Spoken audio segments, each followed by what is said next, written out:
Hello friends, welcome to best English classes. मैं हूं प्रतीक तंवर और आज आपके सामने लेके आया हूं एंटोनिम्स का पार्ट 2। कुछ ऐसे विलोम शब्द जो बार बार अलग अलग कंपटीशन एग्जाम्स में पूछे जा रहे हैं, वो आज हम यहां पे डिस्कस करेंगे। तो आज का पहला शब्द है कंसील। कंसील का मतलब होता है छुपाना और इसका अपोजिट होगा रिवील। REVEAL, रिवील यानी खुलासा करना। अगला शब्द है इन टोटो। इन टोटो का मतलब होता है कंप्लीट, पूरा, संपूर्ण, और इसका अपोजिट है पार्शियली। पार्शियली कोई काम करना यानी आधा कोई काम करना। नेक्स्ट वर्ड है इंटीमिडेट। किसी को इंटीमिडेट करने का मतलब होता है गुस्सा दिलाना, इंटीमिडेट, और इसका अपोजिट है फ्रेंडली होना यानी दोस्ताना व्यवहार रखना। नेक्स्ट है जेस्ट। JEST।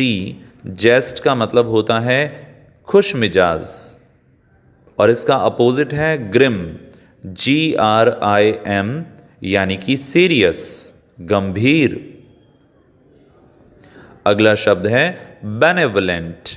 बेनेवलेंट यानी सज्जन व्यक्ति, परोपकारी व्यक्ति, और इसका विलोम शब्द है मैलेवलेंट। मैलेवलेंट यानी दुर्जन व्यक्ति, बुरा व्यक्ति, दूसरों का बुरा चाहने वाला। नेक्स्ट है फिकल। फिकल यानी चंचल, जिसका मन कहीं पर नहीं ठहरता हो, जो कि फोकस ना कर पाए, कंसंट्रेट ना कर पाए, और इसका अपोजिट है कांस्टेंट। अगला है क्रॉनिक और एक्यूट। क्रॉनिक का मतलब होता है जो कि लंबे समय तक रहता है पर उसका असर कम होता है, और एक्यूट जो कम समय के लिए हो पर तीव्र हो। जैसे कि हेडेक का एग्जाम्पल हम ले सकते हैं, सरदर्द का।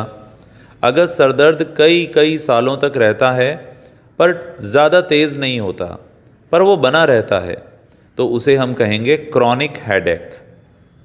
और अक्यूट यानी कुछ समय के लिए पर बहुत बहुत बहुत तेज। नेक्स्ट है सेंसिटिव यानी संवेदनशील।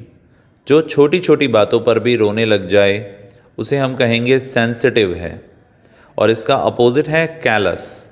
CALLOUS, संवेदनहीन, जिसमें फीलिंग्स ना हो। नेक्स्ट वर्ड है विंडिक्टिव। विंडिक्टिव यानी कि बदला लेने की प्रवृत्ति, और फॉरगिविंग यानी माफ करना। विंडिक्टिव शब्द रिप्लाई के साथ कई बार सुना जाता है, जैसे उसने एक विंडिक्टिव रिप्लाई दिया यानी प्रतिशोध लेने वाला जवाब दिया, पलट के जवाब दिया। नेक्स्ट है डिटेस्ट। डिटेस्ट यानी नफरत, और लाइक करना यानी पसंद करना। नेक्स्ट वर्ड है एक्सप्लिसिट। एक्सप्लिसिट का मतलब होता है एकदम क्लियर, जो एकदम क्लियर हो, एकदम स्पष्ट हो, और एम्बिगुअस का मतलब होता है छुपा हुआ। कोई भी बात अगर एम्बिगुअस है यानी कि उसमें कोई छिपी हुई बात है, वो क्लियर नहीं है, अनक्लियर है। नेक्स्ट है ब्लीक। BLEAK, ब्लीक यानी काला, अंधेर में, और इसका अपोजिट है एक्सपोजर। एक्सपोजर यानी कि जो छुपा हुआ ना हो, अंधेरे में ना हो, सबके सामने हो। नेक्स्ट है पैंडेमोनियम। पैंडेमोनियम यानी शोर शराबा, हो हल्ला, कोलाहल, और इसका विपरीत हो जाएगा क्वाइट। QUIET यानी बिल्कुल शांत। अगला शब्द है प्राइड। प्राइड होना यानी घमंड होना, और ह्यूमिलिटी यानी विनम्रता। तो ह्यूमिलिटी का मतलब हो गया विनम्रता, और प्राइड का अर्थ हो गया घमंड। फिर एक शब्द है एक्सटॉल। EXTOL। एक्सटॉल यानी किसी की प्रशंसा करना, उसकी तारीफ करना, उसे प्रेज करना, उसे अप्रिशिएट करना, और इसका विलोम होता है सेंश्योर। CENSURE, सेंश्योर यानी निंदा करना। अगला वर्ड है सक्सेसर, सक्सेसर यानी वंशज, और प्रीडिसेसर यानी पूर्वज। प्रीडिसेसर को हम इंग्लिश में फोर फादर भी कहते हैं, FOREFATHER। अगला शब्द है प्लॉजिबल, PLAUSIBLE। प्लॉजिबल का अर्थ होता है जो चीज़ संभव हो या मुमकिन हो। जैसे इस प्रॉब्लम का कोई प्लॉजिबल सॉल्यूशन हमें निकालना पड़ेगा, और ये प्रॉब्लम इम्प्लॉजिबल है यानी कि इसका कोई संभव नहीं है, इसका कोई सॉल्यूशन, ये असंभव है। फिर है क्लियर यानी स्पष्ट, और हेजी यानी कोहरे वाला या धुंध वाला, जिसमें कुछ भी क्लियर नहीं दिख रहा है। फिर एक शब्द है एंड्यूरिंग, एंड्यूरिंग यानी स्थायी, स्टेबल, और फ्लीटिंग यानी अस्थाई। नेक्स्ट है एक्वेटिक, एक्वेटिक यानी जलीय, जो जल से संबंधित हो, जैसे aquatic animals, aquatic plants. Aquarium रखते हैं हम घर में, उसमें मछलियां रखते हैं। और टेरेस्ट्रियल यानी कि स्थलीय, जो स्थल पे होता है, जो ज़मीन पे होता है, जैसे टेरेस्ट्रियल एनिमल्स। अगला वर्ड है कोलैबोरेट। कोलैबोरेट करना मतलब साथ में मिलकर कोई काम करना, और डिसएग्री होना मतलब साथ में विचार नहीं मिलना। तो कोलैबोरेट और डिसएग्री, जैसे बहुत सारे यूट्यूबर्स आपस में कोलैबोरेशन करते हैं और मिलकर कुछ वीडियोस बनाते हैं। नेक्स्ट वर्ड है एक्स्ट्रावेजेंट, यानी कि खर्चीला, जो बहुत ज़्यादा पैसे खर्च करता हो। और फ्रूगल यानी सोच समझकर पैसे खर्च करने वाला। फ्रूगल कोई नेगेटिव वर्ड नहीं है, फ्रूगल होना बुरा नहीं है। माइजर नहीं होना चाहिए, कंजूस नहीं होना चाहिए। नेक्स्ट है रिलक्टेंट, रिलक्टेंट यानी कोई काम करने से हिचकने वाला, संकोच करने वाला। और ईगर यानी उत्सुक, कोई काम करने के लिए उत्सुक होने वाला। इसके लिए कीन शब्द भी आता है, KEEN। यदि और भी कुछ इंटरेस्टिंग वर्ड आपको आते हों तो मेरे साथ नीचे कमेंट बॉक्स में ज़रूर शेयर कीजिएगा। फिर एक शब्द है विक्टिम, विक्टिम यानी पीड़ित। और ऑफेंडर यानी कि जिसने अपराध किया है, जो अपराधी है, जिसने पीड़ा दी है। फिर एक शब्द है स्ट्रैटेजी, स्ट्रैटेजी का अर्थ होता है रणनीति। और कोइंसिडेंस यानी संयोग। स्माइल का मतलब होता है मुस्काना, मुस्कान। और फ्राउन करने का मतलब होता है अजीब सा चेहरा बनाना, किसी बात पे रजामंदी नहीं होने पर या कोई काम दे दिया जाए तो मुंह बिगाड़ना, उसे हम कहते हैं फ्राउनिंग करना, त्योरियां चढ़ाना। नेक्स्ट है नोमैड, NOMAD, नोमैड यानी बंजारा, इसे वैगाबॉन्ड भी कहते हैं। और फिर एक शब्द है सेटल्ड, इसका विलोम है सेटल्ड यानी कि कहीं पर जो सेटल हो चुका हो। बंजारे का कोई ठिकाना नहीं होता है।